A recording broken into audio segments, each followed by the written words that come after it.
Welcome to the channel, guys. This is your host Jerome Sapologia. In this video, we're beginning looking into another question posed by a Muslim brother. The main objection is, if Jesus says he can do nothing by himself, doesn't that mean he is not equal to the Father? Now, here's a key point in response. Jesus' dependence shows unity, not inferiority. In John 5:19, Jesus is not saying he is less than the Father. He is saying he is completely united with the Father. The phrase, the Son can do nothing of his own accord, but only what he sees the Father doing, means Jesus never acts independently or in opposition to the Father. It speaks of perfect obedience, harmony, and oneness of will. If someone says, I never act on my own but only do what my partner does, that could imply unity, not inferiority. In fact, Jesus immediately follows up with, whatever the Father does, the Son does likewise. This is a bold claim no human prophet or angel could say. They do whatever God does. Only someone who shares in the divine nature could truthfully say that. To understand John chapter 5, 19 to 30, let's consider the full context. Jesus is claiming divine authority.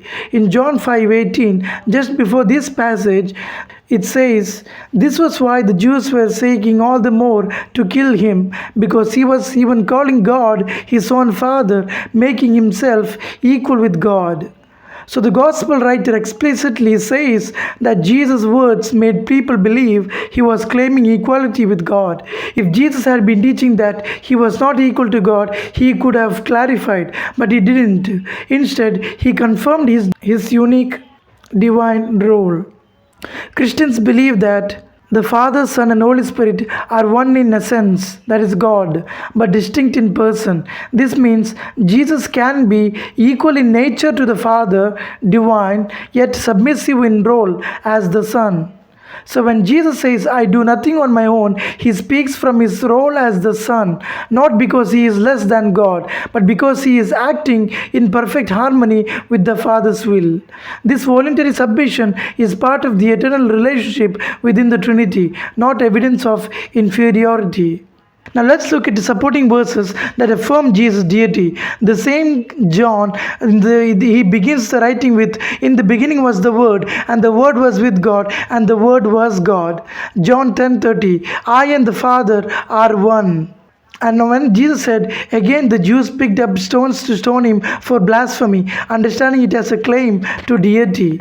Philippians chapter 2 verse 6, though he was in the form of God, Jesus did not count equality with God a thing to be grasped, but emptied himself. This shows that Jesus had equality with God, yet chose the servant role.